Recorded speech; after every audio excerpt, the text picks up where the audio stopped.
You already started recording.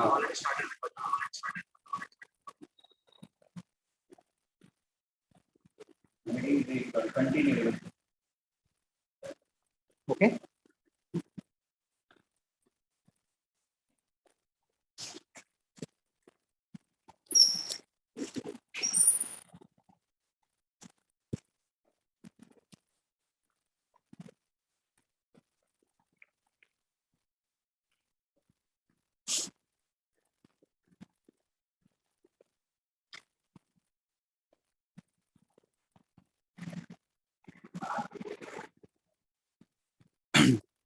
ओम ज्ञानतिमिरान्धस्य ज्ञानाञ्जनशलाकया चक्षुरुन्मिलितं येन तस्मै श्रीगुरवे नमः। श्रीचैतन्यमनोभीष्टं स्थापितं येन भूतले स्वयं रूपा कदा मह्यं ददाति स्वापदान्तिकं।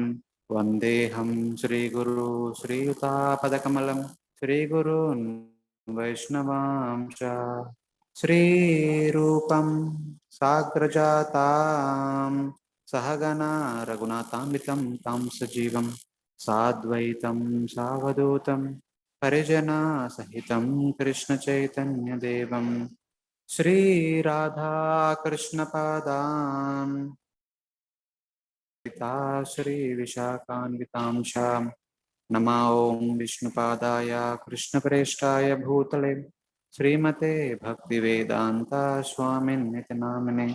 नमस्ते सारस्वती देवे गौरवाणी प्रचारिणे निर्विशेष शून्यवादी पाश्चात्यदेशतारिणे। हे कृष्णा करुणा सिंधु दीनबंधु जगत्पते गोपेश गोपिका कांता राधा कांता नमोस्तुते। तप्त कांचन गौरांगी राधे वृंदावनेश्वरी वृषभानुसुते देवी प्रणमामि हरिप्रिये। वाञ्छाकल्पतरुभ्यश्च कृपा सिन्धुभ्य एव च पतितानां पावनेभ्यो वैष्णवेभ्यो नमो नमः। जय श्री कृष्ण चैतन्य प्रभु नित्यानंद श्री अद्वैता गदाधर श्रीवासादि गौर भक्त वृंद। हरे कृष्णा कृष्णा कृष्णा हरे हरे हरे राम राम राम हरे Hare Krishna. Welcome to all for our daily brahmacharya class. So last week we just briefly discussed some of the key concepts of Bhagavad Gita. Today we kind of revisit all of them and then we kind of conclude. So in the last week we just briefly touched upon some of these points from by reading Srimad Bhagavad Gita. In the very introduction we hear that Bhagavad Gita is going to talk about some of these important aspects. The first 6 chapters of Bhagavad Gita talking about karma. The middle 6 chapters are talking about jnana, sarbhakti, and the last 6 chapters are going to talk about jnana. And also we hear about 3 modes of material nature and their effects very elaborately, starting from 14th chapter onwards. 14th chapter talks about 3 modes. 16th chapter talks about Daivasura Sampatti Vibhaga Yoga. 17th chapter talks about the faith in 3 modes, Shraddha Traya Vibhaga Yoga. And 18th chapter also talks about various aspects in 3 modes, all the way up to chapter verse number 40. So like that there is elaborate discussion about how 3 modes influence us, affect us, etc. And at the very beginning of Bhagavad Gita, in the very introduction, we hear about the 5 aspects of Bhagavad Gita. Bhagavad Gita talks about these 5 subject matters: Ishvara, Jiva, Prakriti, Kala, and Karma. There is elaborate discussion about all these things at various places all over Bhagavad Gita. Then the remaining things we will discuss as we go through the slides. So the first 6 chapters present Nishkama Karma Yoga is the main topic, though we generally call it as Karma Yoga, but the main subject matter being discussed is Nishkama Karma Yoga. Why it is Nishkama Karma Yoga, we'll just discuss maybe a slide later. And those who follow Nishkama Karma Yoga with the complete purification of the heart, they become qualified to practice Jnana Yoga. And as a result of that Jnana Yoga, they will attain Sayujya. That is what is the end goal of this particular section. And then the middle 6 chapters talks about various ways how different people practice bhakti. Chaturvida bhajanti mam jana sukritinodjuna ato jignasu artharthi jnanicha bharatarshava. So like that, various kinds of devotees are being presented in that section of Bhagavad Gita. All the way going up to Ananyas Chintayantu Mam Ye Jana Paryupasate Tesham Nityabhiyuktanam Yogakshema Vahamyam. All the way to the extent that Lord becomes obliged, Lord will take care of those devotees in that way. And then the last section, the Jnana Yoga, the knowledge that is necessary for a sadhaka to practice sadhana very sincerely. So that is being discussed in this section. So how the 3 modes influence different living entities. A brief, this chart we have seen last time, but here you can see. We have Tamoguna, Rajoguna, and Sattvaguna. So 3 modes are elaborately discussed in the Bhagavad Gita 3rd section, chapter 13. Maybe a little bit introduction is there. Chapter 14 completely, chapter 16 and chapter 17, chapter 18. All these so many chapters talks about the influence of 3 modes in relation to various aspects that we come across. So just one of few points in relation to sadhana that we perform. Different people are situated in different modes. Some of them are in mode of ignorance, some of them are in mode of passion, some of them are in mode of goodness.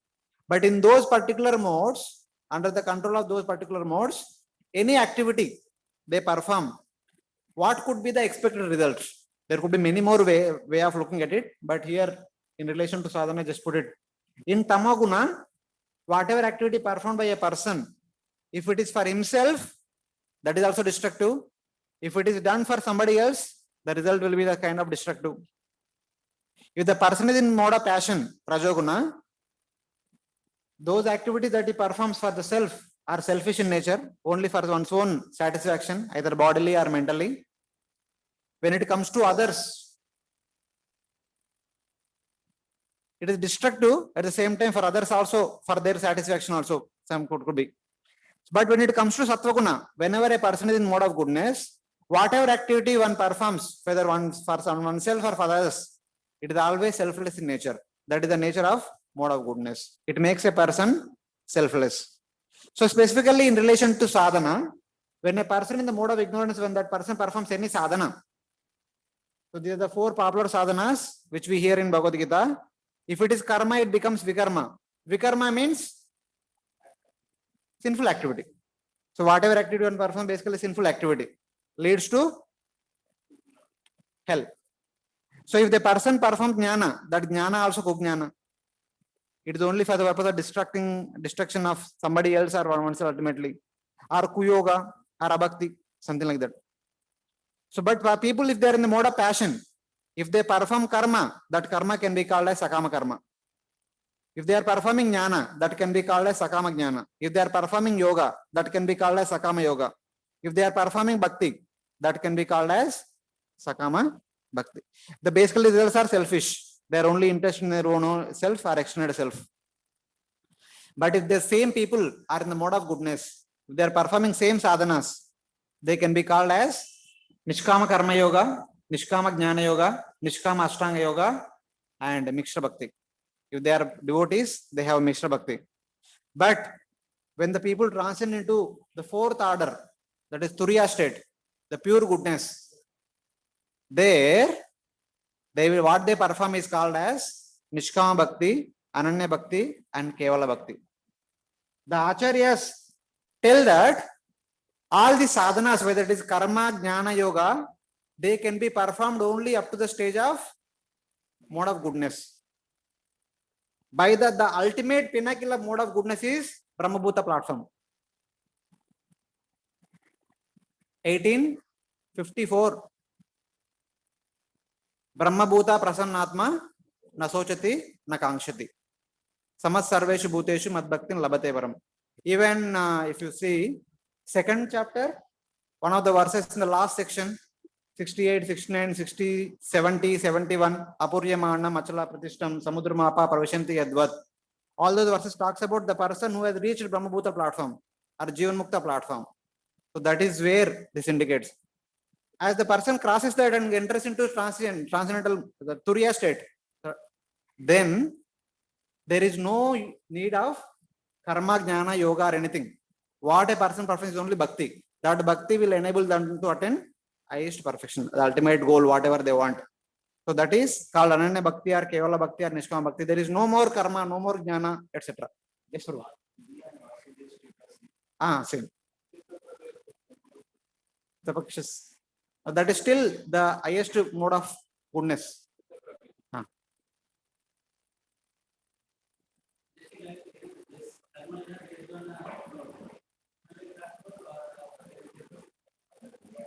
Okay, this one.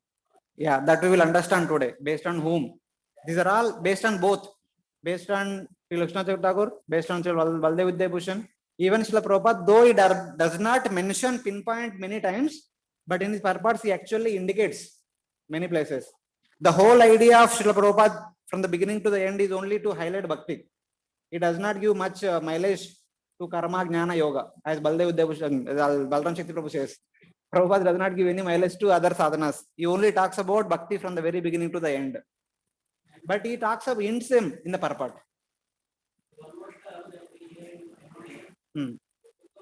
Yes. Sorry, last week you somewhere left in the middle of the class. We discussed about that at the end. No problem. We'll discuss that. In the next slide, we'll discuss that.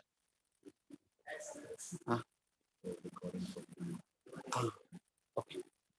Thank you. No problem. Yes. Mike.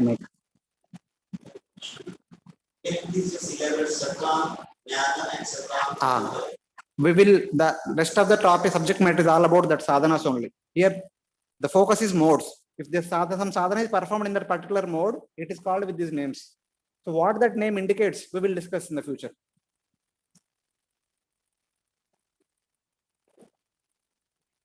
So the result of the activity or the sadhana performed in the mode of ignorance is generally hell or hellish condition.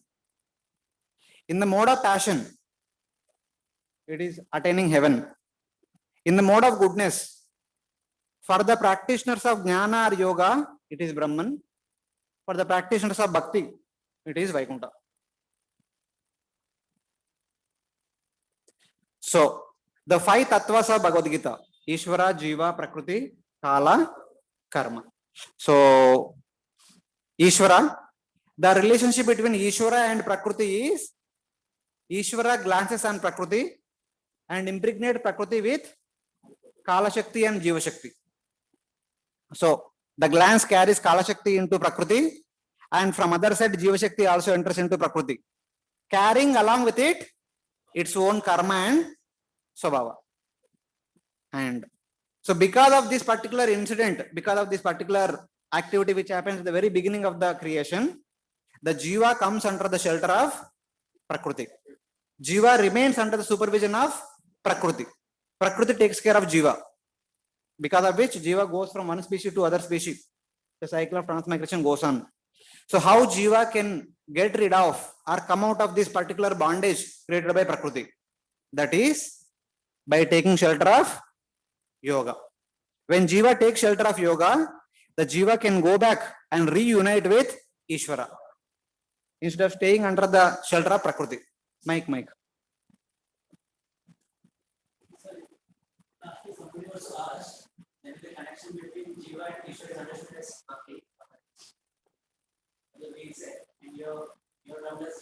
Yes.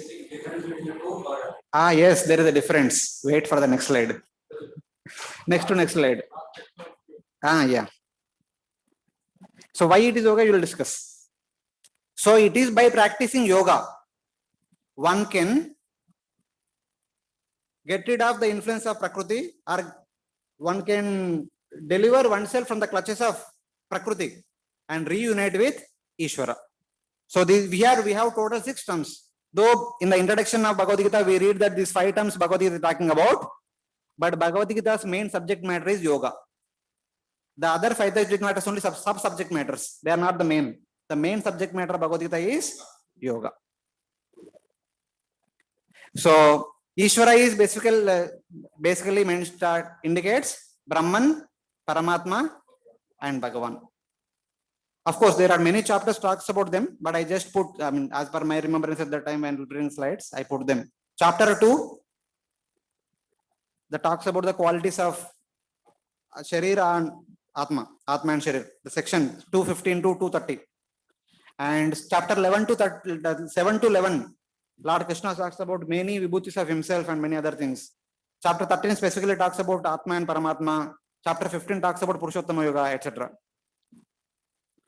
And then Jiva, of two categories, conditioned Jiva, liberated Jiva. Prakriti, it is called with different names such as Pradhana, Dravya, Kshetra, Maya or Mahamaya, three modes of material nature, etc. Which is elaborated from chapter 13 to 18 in the Bhagavad Gita. Kala, time, which we relate in terms of past, present, and future, whose main activity is to create and destroy, birth and death. So about Kala, we hear in 11th chapter, Lord Krishna's Kala Rupa as part of the universal form, and 13 to 18 also talks about Kala. And then the fifth one is Karma, which is the destiny, the deciding factor, the cycle which causes the cycle of transmigration, etc.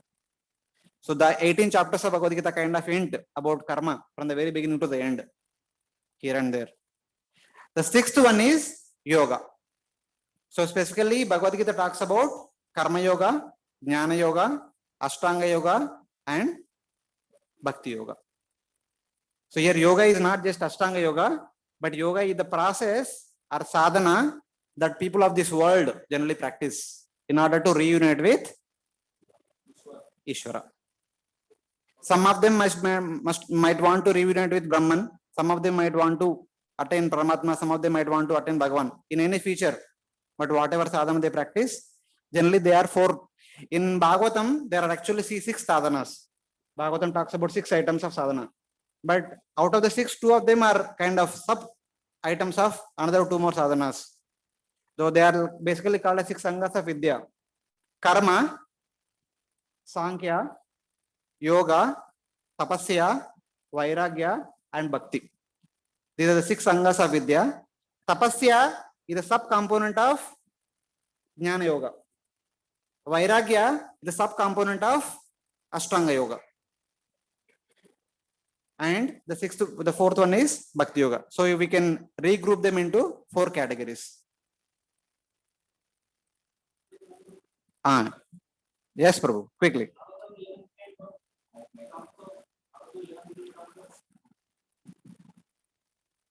Usually 3 processes, Jnana, Karma, and Bhakti.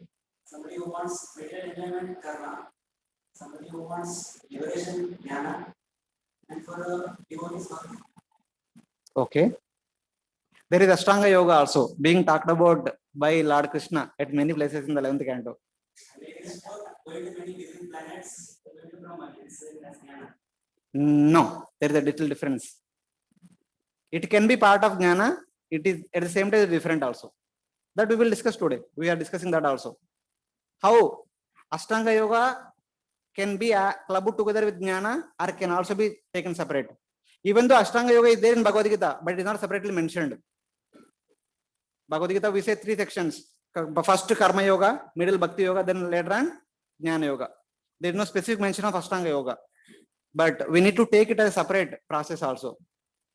Why? We will discuss a little later. Somebody who wants greater enjoyment, Karma. Somebody who wants liberation,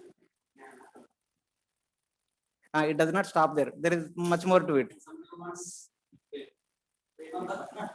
Wait. We'll discuss. What is the Ashtanga Yogi desiring for? Wait, Roji, we'll discuss. Abhi, this is not the place to discuss about it. No, here the interest is not about Ashtanga Yoga. Here we are discussing about yoga. Bhagavad Gita talks about yoga. What yoga it talks about? It talks about Karma Yoga. It talks about Jnana Yoga. It talks about Ashtanga Yoga. It talks about Bhakti Yoga. What they are, we'll discuss later. So why yoga? The subject matter of Bhagavad Gita is why yoga? Last week also we made an exercise. I asked all of you to tell the names of Bhagavad Gita, each chapter. in Sanskrit. So every chapter ends with yoga. So Bhagavad Gita is a subject, the book of yoga. Whether that yoga can be karma yoga, can be jnana yoga, can be ashtanga yoga, can be bhakti yoga. So, but it is basically the book is meant for reconnect the jiva back with Ishvara. Bhagavad Gita talks about the different processes practicing which a jiva can reunite with Ishvara once again. So that is the main subject matter of Bhagavad Gita. So what kind of yoga is practiced by a respective sadhaka is depends upon his own mindset. So some might like karma yoga, some might like jnana yoga, some might like ashtanga yoga, some might like bhakti yoga. It's up to the people to what to practice, etc. So this slide we will again come back little later. We will discuss the why these slides are used. So last week we discussed the terminology of Srila Baladev Vidyabhushan. So we'll just briefly go through that, and we will also discuss the terminology of Srila Vishnu Chakravarti Tagore. So basically, what we are going to discuss now is, we are going to discuss about the interrelation between these four yogas: Karma Yoga, Jnana Yoga, Ashtanga Yoga, and Bhakti Yoga. Because Bhagavad Gita is a book of yoga. So what kind of yoga is talked about in Bhagavad Gita in terms of these four yogas: Karma Yoga, Jnana Yoga, and Bhakti Yoga, Ashtanga Yoga, how they are interrelated, how they are helping us to attain Ishvara. So from the point of view of Srila Prabhupada says that first 6 chapters talks about Karma Yoga, the middle 6 chapters talks about Bhakti Yoga, the last 6 chapters talks about, but though he mentions about it, but he never gives much importance to talk about elaborately Karma Yoga, Jnana Yoga, Ashtanga Yoga. From the very beginning to the end, he only highlights Bhakti Yoga. Every purport, every verse, he brings out Bhakti Yoga and helps us understand about Bhakti Yoga, how to practice at different intervals. But taking the reference from previous acharyas, we'll get into little more details about these particular sadhanas, different sadhanas. As a brahmacharis, it is advantageous for us to know a little more inside details. So there are 3 types of devotees according to the faith in the scripture, and according to the steadiness in following dharma, that is varnashram dharma, and according to the level of sense control and mind control. They are the 3 prerequisites for any sadhaka to follow any particular sadhana: faith, dedication to practice varnashram dharma, and dedication to follow sense control and mind control. The first category of qualified sadhaka is called as sanishta. They perform their prescribed duties of their varna and ashrama as a form of worship to Lord Hari, with a desire to Swargaloka. Their intention is to go to Swarga, and they perform their varnashram duties very dedicatedly, very happily. And then the second category of people are Parinishthita. So what they do? They follow their prescribed duties to set an example for others. And at the same time, they are primarily engaged in bhakti. Their main activity is bhakti. They also perform varnashram duties in order to set a good example in the society. The first category people, their life's main goal is to practice varnashram duties. They are completely dedicated to follow dharma. This is the distinction between these two. Third category, Nirapeksha. They whose heart has been purified by the performance of austerities, japa, truthfulness, and other actions, and they are only absorbed in worshipping Lord Hari. They have nothing to do with following the rules and regulations of any varna or any ashrama. That's why they are called as Nirapeksha. Sanishta means they have nishta on the performance of varnashram duties. Parinishta means they have nishta on worshipping Para, absolute Supreme Lord. Nirapeksha, Nirapeksha, they have no apeksha to get anything in this material world. Attaining Swargaloka or Maharloka, Janloka, Tapaloka, Sattloka, nothing. They don't have any interest in this world. They are there, but they have nothing to do with this world. That is the nature. They live in this world. So all these are mentioned in the introduction of Bhagavad Gita. So little more details as we go inside the Bhagavad Gita. Sanishta The details about Sanishta Bhakta are explained in the first 6 chapters of Bhagavad Gita, wherein it is said that the Lord, in the first 6 chapters, Lord Krishna has explained the process of Nishkama Karma. This is the main subject matter discussed in the first 6 chapters, which contains within it Jnana and which culminates in Ashtanga Yoga for the practitioner of Sanishta devotee. So whatever sadhana Lord Krishna describes in the first 6 chapters of Bhagavad Gita, more specifically chapter 3, 4, 5, 6, these 4 chapters, that sadhana is mainly meant for a Sanishta devotee. What a Sanishta devotee is supposed to practice is elaborately explained in these 4 chapters of the first section of Bhagavad Gita. So what they will do? They will practice Nishkama Karma Yoga, then they practice Jnana Yoga, then eventually they practice Ashtanga Yoga. The end result will be Sayujya. That is their main goal. So step by step they follow, one after the other. The Sanishta devotee performs his prescribed duties as a worship of the Lord, and by that he becomes purified. If the devotee, the sadhaka, is in the mode of passion, even though if they may practice karma yoga or any other things, their only interest is selfishness. They are only interested in getting more and more results for enjoyment. For example, they perform so many Vedic rituals to get so many results. They are all part of karma yoga, etc. Even though if they may become jnanis, their only interest is to get name and fame in this world. Pujala Pratishtha. Wait. If they practice any yoga in that particular mode of passion, they are only interested in getting 8 mystic siddhis. But when the people practice the same sadhana in the mode of goodness, the purpose of practicing Nishkama Karma, the Karma Yoga, it is purification of their heart. They don't have any desires to fulfill in this world in relation to the body or mind. They are only interested in purification of the heart. So Shastra indicates, the Vedic literature indicates that if any person, if any householder practices their duties of Varna and Ashrama for the entire lifespan, they will be awarded residence in Swarga. This is the ultimate result of executing household duties. Whether they want or not, they will be given elevation to Swarga. If they accept entry into Swarga, action result get cancelled. If they don't accept entry into Swarga, they are qualified to practice Jnana.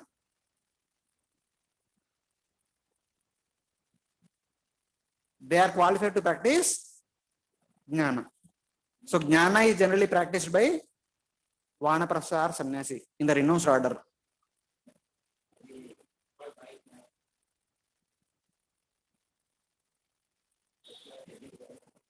Quick. If their lifetime they perform Nishkama Karma Yoga dedicatedly. thus given in Dhammic way, they will be elevated for. They will be elevated to Swarga. So before that, is Vanaprastha is next level. Yeah, next level. Next life na. नहीं ये life में तो ये life में ही. See, this is Shastra tells the results. If you do this, you will get this. But at a particular age, so I want to take to renunciation. They will take to renunciation, then practice Jnana Yoga. ये सब पता है ना, शास्त्र में है. अंधकार में कोई प्रैक्टिस नहीं करते, सबको जानकारी होता है.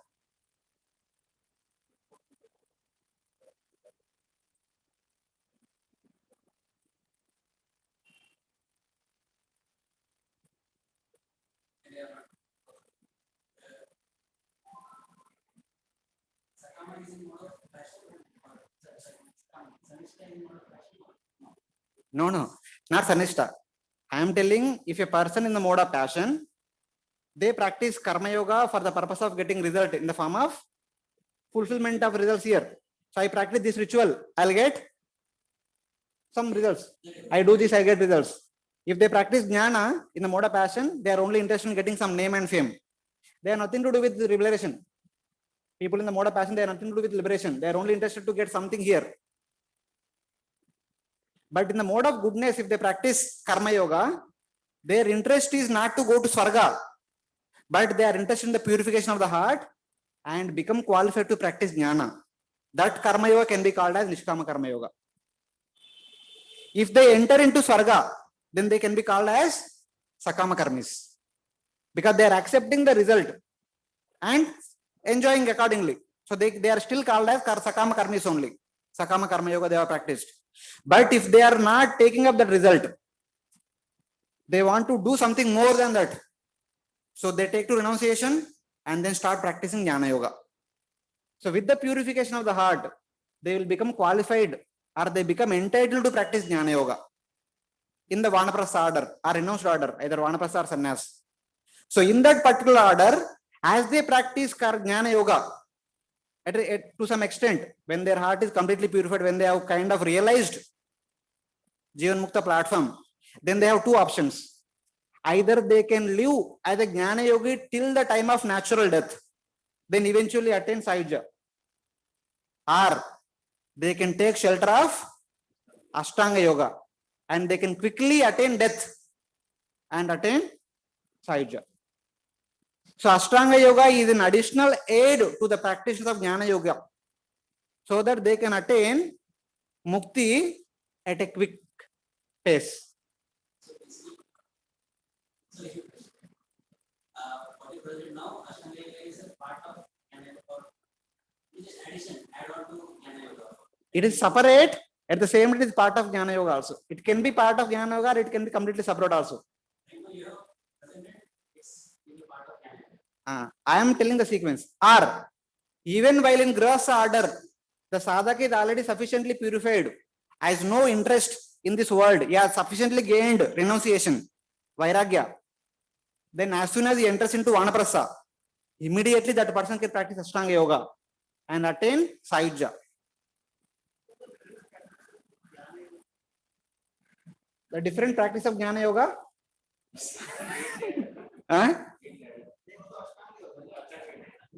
Different practice of Jnana Yoga, one glimpse we can say that. See, basically Jnana Yoga means tapasya, Prabhuji.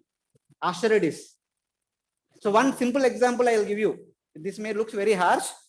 The austerities that are followed by a Jnana Yogi, a typical example is Jains. All the different austerities they practice. We see Jains here traveling from place to place. They don't stay at one place. They wear a white cloth and they close their mouth and all. So many things. So many rules and regulations will be there. So one understanding is 13th chapter, verse number 8 to 12, 8 to 11. Amanitvam, Adanitvam, Ahimsa, Shadram. These are all different angas of Jnana Yoga. Different sadhana items of Jnana Yoga.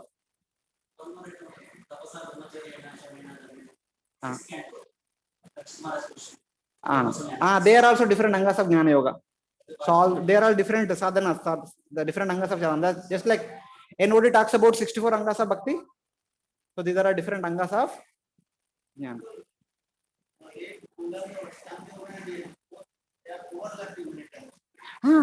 In one sense, both are same.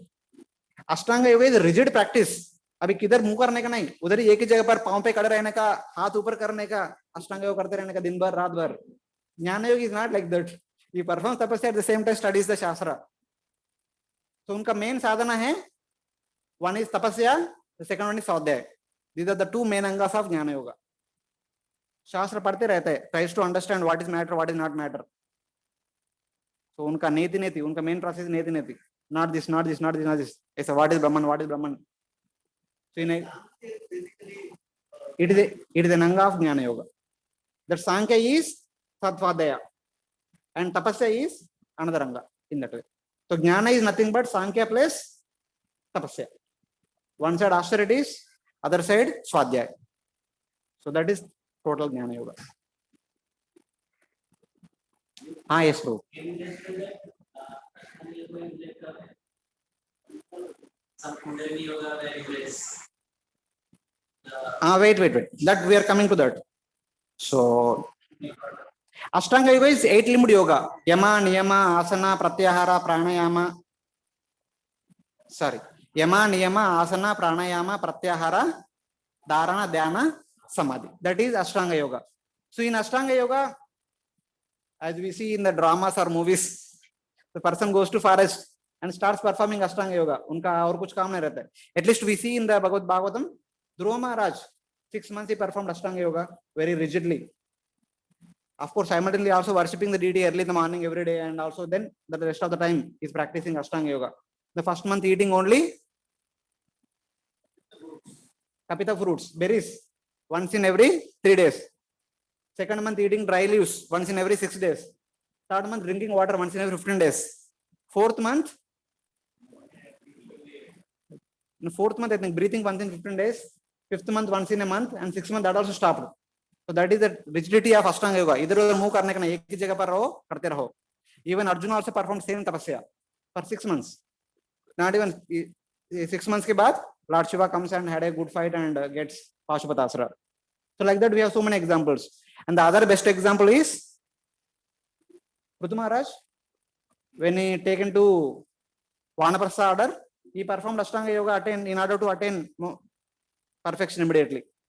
Generally, Ashtanga yoga we give like use it to other planets, we give sitting and Ah, only goes under Brahmananda, and then we practice the description in the second canto of Bhagavatam. yes, same description in the 6th chapter Bhagavad Gita also.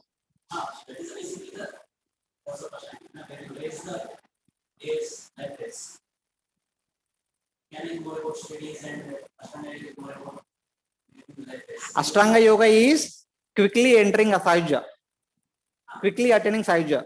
Otherwise, one need to wait for the death which comes on its own accord. Sabhi mera life mein out 10 years is there. So instead of waiting for 10 years, I can attain moksha in 10 hours. 10 hours or 10 days. Prabhuji? Wait. No. So we are still physically talking about Sanishta. So My starting question is there. what? Sanishta and Sakama. You equate both of them or is there difference? Sakama means enjoying something in this material world.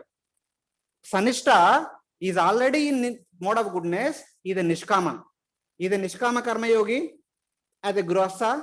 He will be a Nishkama Jnana Yogi as a Vanaprastha or Sannyasi. And then he will be a Nishkama Ashtanga Yogi as a person eager to get Sayuja. Then he gets Sayuja. He is a Nishkama.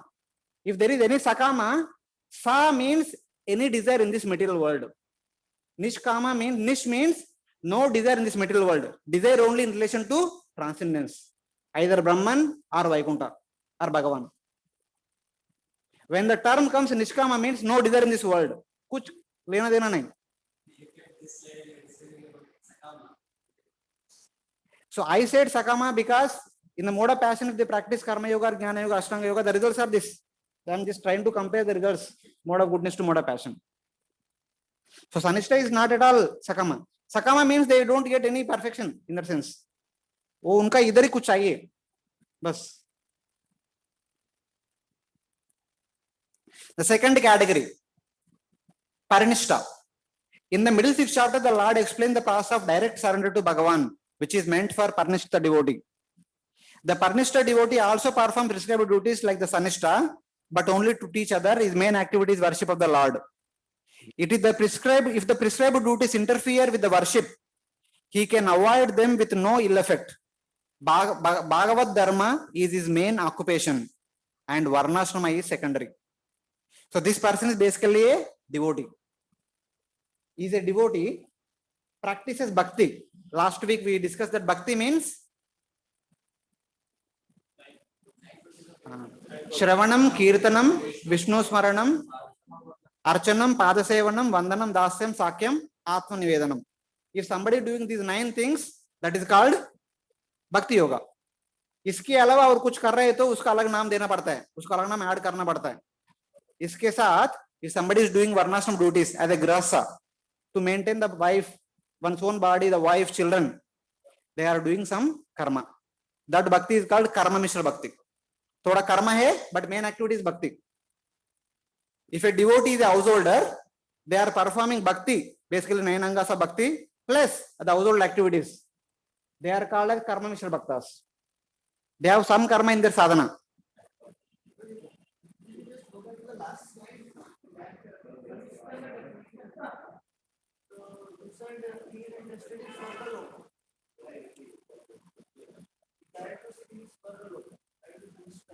And no, it does not end there. This is mentioned in the introduction.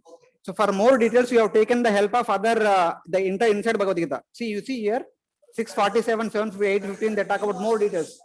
Yeah, that is the beginning of Sanishta.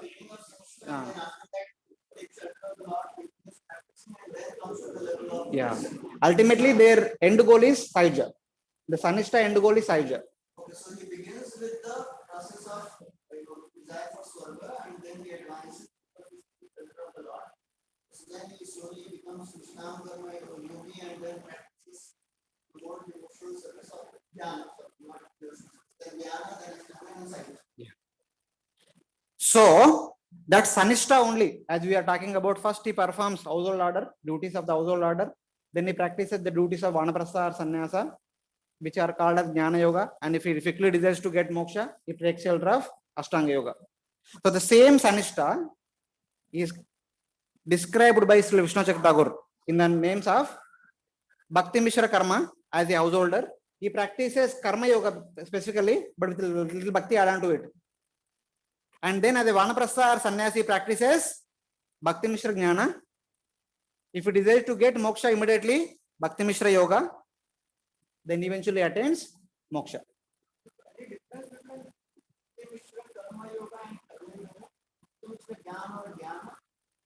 you cannot achieve the result of Jnana if Bhakti is not there. So you cannot result. Yes, so yes, Bhakti yes. Mishra Yoga means yoga, Ashtanga Yoga. Yes. Bhakti Mishra Jnana is Jnana. Jnana, yes, Right? yes. Because they, whatever the main activity, it is called with that name. So Bhakti is only the small add on to it. If Bhakti Mishra Karma, they are called as Nishkama Karma Yogis. Bhakti Mishra Jnana is called as Nishkama Jnana Yogis. Bhakti Mishra Yoga are called as Nishkama Ashtanga Yogis. So in that way. So these people, Sanishta, they have Bhakti as a minor element in their practice. They have some Bhakti, but that is not the main activity. The main activity is according to the definition of Karma Yoga, Jnana Yoga and Ashtanga Yoga. If they don't have any Bhakti element, they are called as hardcore Karma Yogi, Karmis, hardcore Jnanis and hardcore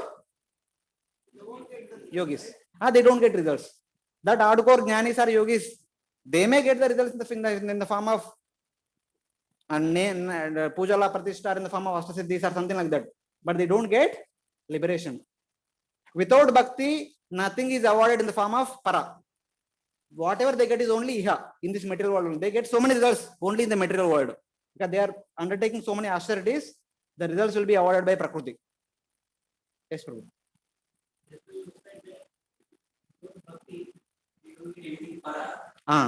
So connecting Jiva to Ishvara, so better we write the Bhakti instead of yoga. No, we should not. Lord Krishna himself is calling it as yoga. Why you want to tell this Bhakti? So without Bhakti, see Prabhuji, wait. Just because we are not confusing, Abhi, no. Just because we are in ISKCON and we are preaching about Bhakti, we are Bhakti movement, don't have to worry about that. There are so many people outside the society, they are interested in practicing Karma Yoga. We need to give them also respect. Let you practice Karma as long as it is required for you. Ultimately, Bhakti is required. See, I cannot conclude everything now. I need to go through the slides. At the end, you will understand why this is being said like this. At the end, there is a mention about that. In conclusion, we will discuss about it, why it is so.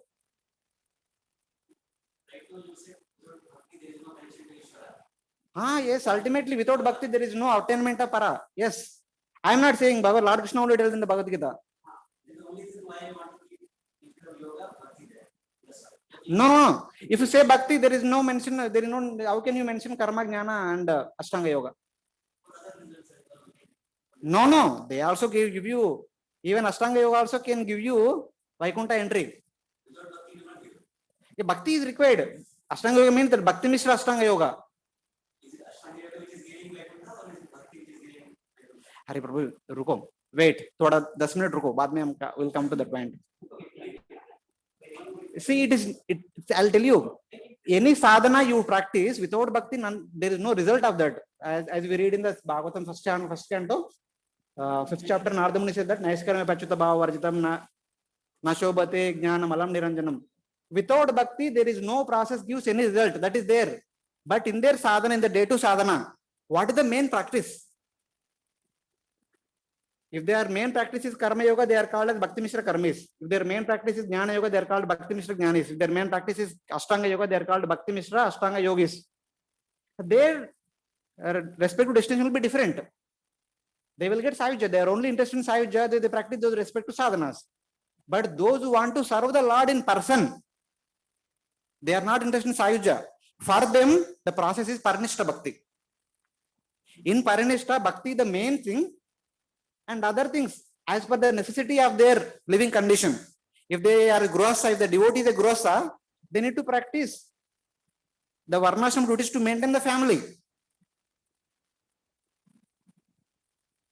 If they are Vanaprasthas or Sannyasi, they need to practice the duties of Vanaprastha order or Sannyas order in order to remain in that particular order. So they are called as Jnana Mishra Bhaktas or Yoga Mishra Bhaktas. So that is there always. But those people, even though whether they are living in the household order, whether they are living in the Vanaprastha order or Sannyas order, they don't want to practice any Varnashram duties. None of the duties of the particular Varna, none of the duties of particular Ashrama. They are called as Nirapeksha Bhaktas. We have taken the example of Nirapeksha Bhakta. Grihastha example was Srivas Tagore. And renounced order example is the 6 Goswamis, Madhavendra Puri. They are some Narada Muni. They are examples of that particular order. They have nothing to do with any karma or jnana or yoga. They are only interested in practice of bhakti. The Navada Bhakti, only 9 items they practice. उनका और कुछ करने की जरूरत नहीं, बाकी automatically हो जाता है. योगक्षेम वहां में हम lord Krishna takes care of them. There is a distinction. Brahmacharya has no identity. ब्रह्मचर्य का कुछ आइडेंटिटी नहीं रहता. आपको कुछ आइडेंटिटी चाहिए तो आप निष्काम नैष्ठिक ब्रह्मचारी बनना चाहिए.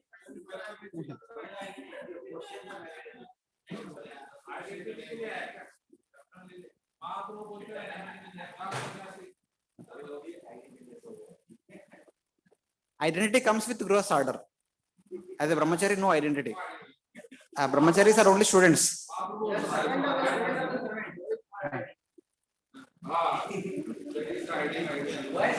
Huh?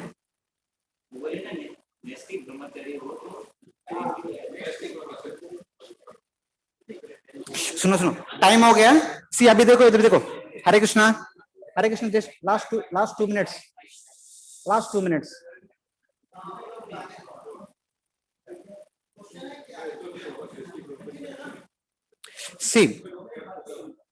See here, Sanishta Bhaktas, what they are practicing is given here. The Parinishta or Nirapeksha, what they are practicing is mentioned in these chapters. Okay. The sadhana of Sanishta Bhakta is first Karma Yoga. As a Grihastha practices Karma Yoga. After practicing Karma Yoga sufficiently, Grihastha, when right time comes, when there is sufficient amount of purification of the heart, then they are qualified to practice Jnana Yoga. So that is called by Lord Krishna as Jnana Karma Sannyasa Yoga. The meaning is, after having given sannyas to karma, matlab having taken leave from Karma Yoga, they have entered into sannyas ashram or renounced ashram, basically Vanaprastha sannyasa, and they are qualified to practice Jnana Yoga. Jnana, after attaining sannyas of karma, matlab after renouncing karma, they are eligible to practice Jnana Yoga in the renounced order. That is Jnana Karma Sannyasa Yoga. But there is a danger. The danger is falling down from the state of Jnana Yoga. The one of the enemy of lust that is being described in that particular section of 4th chapter. So how to guard oneself from not falling victim to lust or any other lower tendencies? Lord Krishna says, practice Karma Yoga for longer time. Don't take renunciation prematurely. Practice Karma Yoga, matlab stay in the household order, practice Karma Yoga for longer time and behave like a detached person. Even while staying in the household only, behave like a sannyasi. And perform all the duties as a matter of duty. Don't be attached to any results. And internally develop sannyasa, internally develop renunciation and stay home.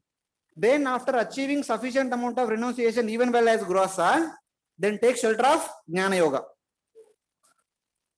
You will become qualified to attain Sayujya. If you want to quickly attain Sayujya, then practice Ashtanga Yoga. That Ashtanga Yoga is also explained in the 5th chapter, last bottom 2 verses. 2 verses में explain किया. If you are practicing Jnana Yoga after sufficient purification, and or if you are taking Ashtanga Yoga also, practicing Ashtanga Yoga, then what you get is Bhoktara Megnatapasam, Sarvaloka Maheshwaram, Sudam Sarvabhutanam, Jnatamam, Shanti Mruchati. Then what you get is liberation. Yes, Shanti indicates liberation, Sayuja. If you understand all these things about the transcendent absolute truth, you will get this. But how to practice Ashtanga Yoga? Lord Krishna mentioned only 2 verses. He elaborates in the 6th chapter. The more detailed explanation of the 2 verses in the 6th chapter. That is Sanishta Bhakta Sadhana. The Paranishta Bhakta Sadhana, Nirapeksha Bhakta Sadhana is 7 to 12. Artho Jignasur Arthati Jnanicha Bharatarashava. So these are the 4 kinds of devotees who have some desire, then they come to Supreme Lord, they practice bhakti only, even to fulfill their desires. They are called Sakama Bhaktas. So then, Bahunam Janmanamante Jnanavan Mam Prabhadate Vasudevam Sarvamiti Sa Mahatma Sudurlabha. And those Sakama Bhaktas eventually in due course of time, by taking shelter of Jnana, then they become Jnani Bhaktas. They will understand that Vasudevam Sarvamiti. Then they become Nishkama Bhaktas. So they attain Vaikunta. They get shelter of the Supreme Lord in one of the higher rasas.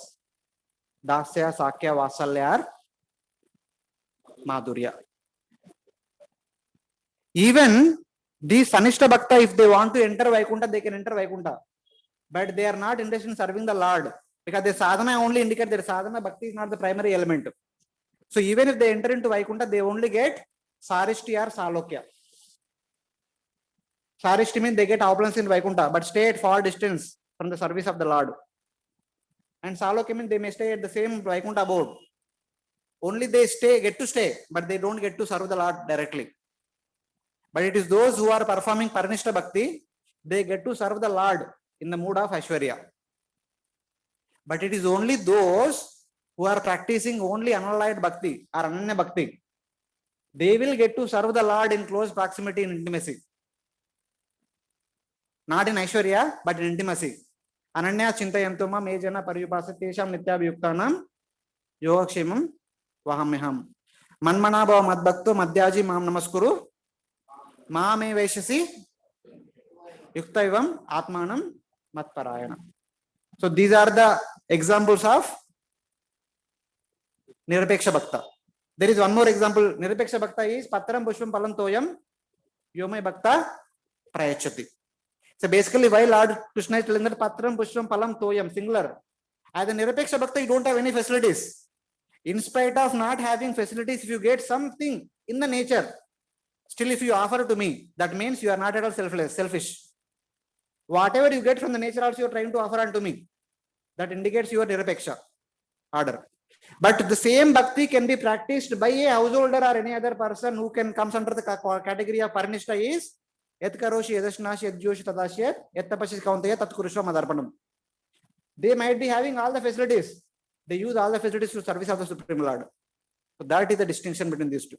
And whether somebody is practicing Paranishta Bhakti or Nirapeksha Bhakti, both of them can be called as Uttama Bhakti as per Nodi. These two categories comes under the category of Uttama Bhakti. Both of them are practicing Uttama Bhakti only. Because of their position, they are called as 2 different names. Because somebody as a householder practicing all the household duties also, they are called Paranishta Bhakta. Even somebody like Srivas Tagore only. Even though in spite of staying in household order, they are nothing to do with household duties.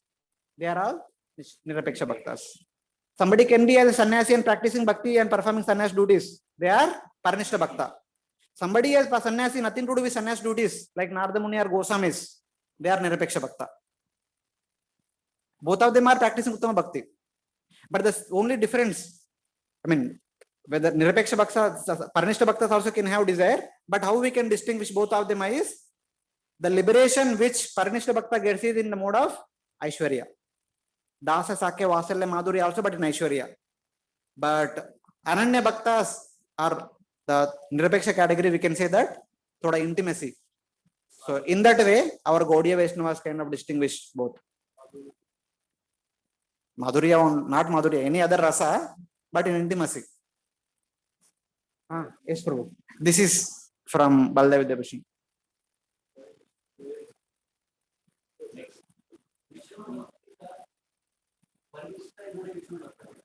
Parinishta is a Mishra Bhakta.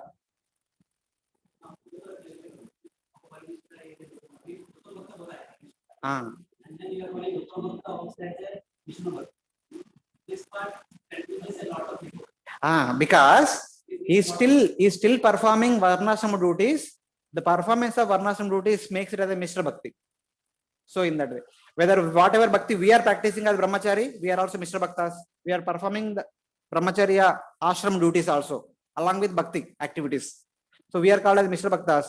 All our congregation devotees, they are also performing their household duties. They are called from the point of view of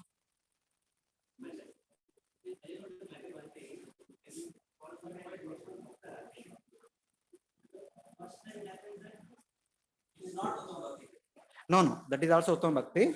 If it is Sanishta Bhakti, it is not Uttama Bhakti. One from my side, when we were telling it anywhere, like this also, when we are Vishnu Bhakta, we are still Uttama Bhakti. Yes. You don't clarify that it will be most likely. Yeah. That's why I'm saying whether somebody is practicing Parinishta Bhakti or Nirapeksha Bhakti, both of them are Uttama Bhaktas. Both Parinishta Bhakta and Nirapeksha Bhakta, both of them are Uttama Bhaktas.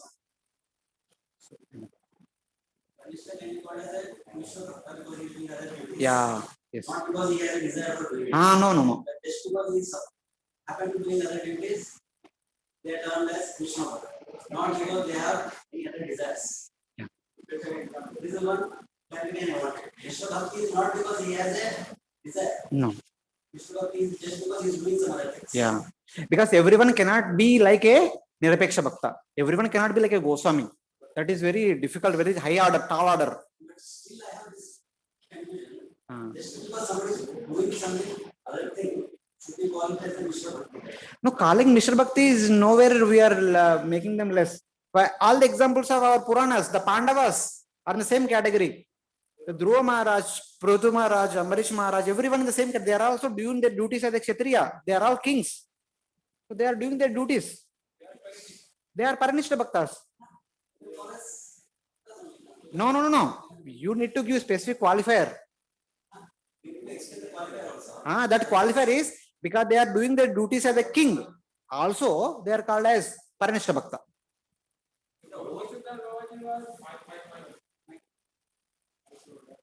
So Gauranga was Nirapeksha is an example of Nirapeksha. And Srila Prabhupada, we can say Parinishta Bhakta, example of Parinishta. Because they have also performed their duty. We are not reducing them, their position. Both of them are pure devotees, both of them are Uttama Bhaktas. We have to see in order to understand what sadhana they are performing. So in that way.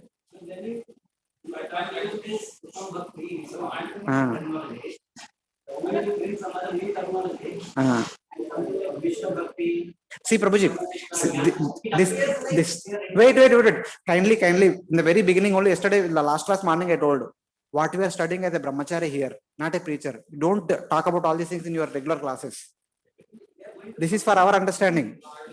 तो वो आपका problem है, आप लोग जो सुनते वो repeat करना, वो ऐसे नहीं करने का, ये हमारा अंडरस्टैंडिंग के लिए, वो आपका प्रॉब्लम है, वो ऐसा नहीं होना चाहिए, जो सुनते वो रिपीट नहीं करने का. कभी भी ये सब details we should not discuss with congregation devotees directly, unless until they have come to that, they are interested. So that is the problem. So what we have to speak should be directly from Prabhupada's purports. In addition to that, we can study the Acharya's commentaries also. That is for our nourishment as a brahmachari.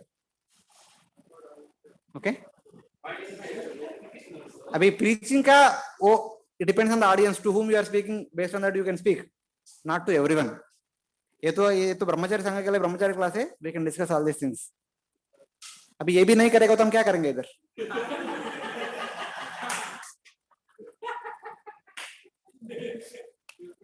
So, sorry if there is anything beyond my understanding. I mean, you can speak to them after spending sufficient amount of time with them. When they understand what you are speaking, you can make clarification. You can speak, but not the very first time or not to the newcomers. We should never speak. Ah, this is only for brahmacharis within brahmachari sangha. Hmm. Yeah. My one more friend, tell me the point that Bhukti Mukti Siddhi Kam Sakali Yasharne, Ah. we are ready, Bhukti Mukti Siddhi Kam, and all this karma, yoga, jnana, they are all speaking about the spiritual enjoyment. Jnana is speaking about liberation, Bhukti, and yoga is speaking about siddhis. Yes. Our focus is on Bhakti only. Bhakti without Bhukti Mukti Siddhi. Ah. All these three are Bhakti. Yes. And the moment we use a term like Vishnu Vishnu Bhakta, and that too the devotee is practicing, the first thought that comes is I am not doing something wrong. That's what. That's why it needs lot of clarity, Ah. more and more clarity.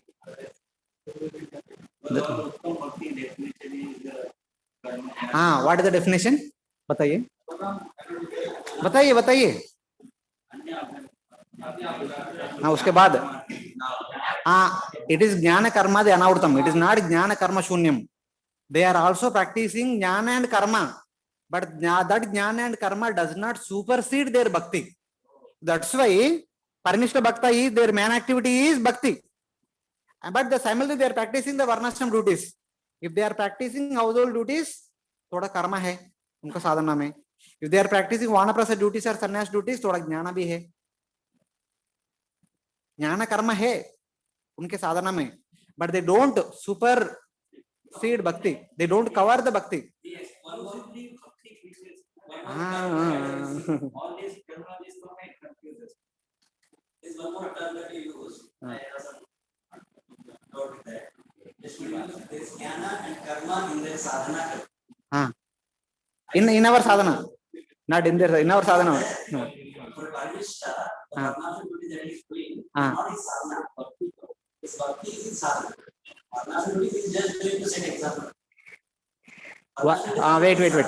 वर्णाश्रम duty के बिना आप साधना कर सकते हैं क्या? बिना कर सकते, that is there are elements which are assisting you to his sadhana. That is okay. But they are not his sadhana.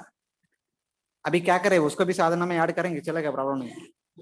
It's at least for me that was not an you say Is eating a sadhana or not?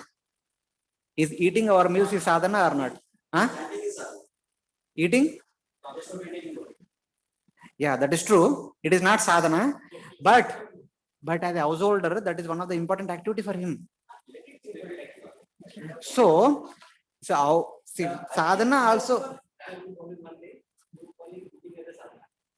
No, I am not calling eating a sadhana, but without eating, sadhana cannot be performed. So in that way, eating becomes a sub-component of sadhana. It may not be a main component, but it becomes a sub-component of sadhana. उसके बिना साधना नहीं कर सकते. We cannot be acting like Raghunath Das Goswami, waiting for 1 week to get a palm full of chas. Can we? So we need to accept the reality.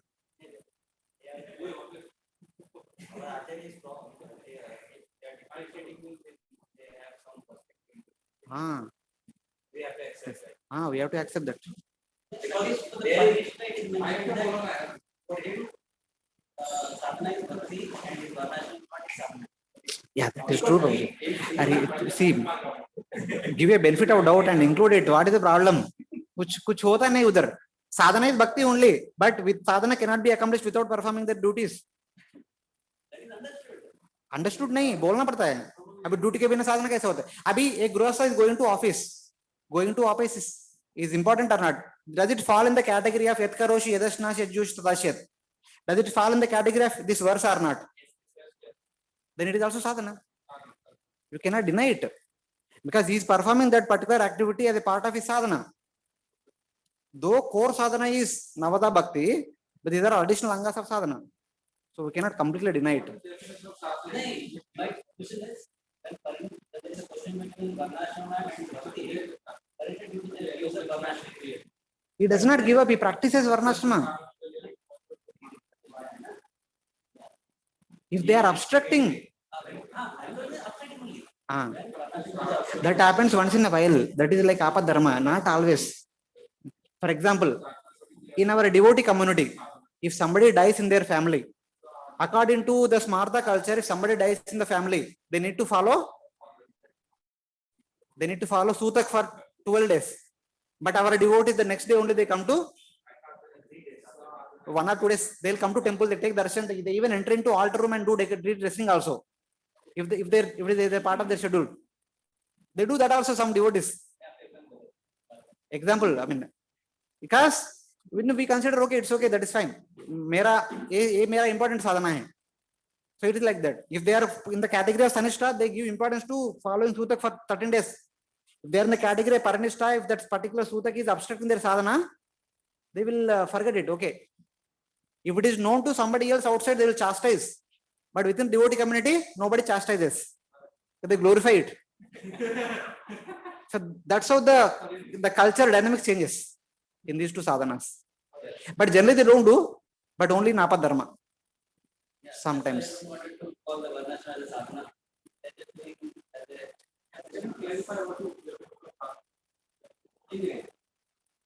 Okay. Hare Krishna. Yeah. Thank you very much.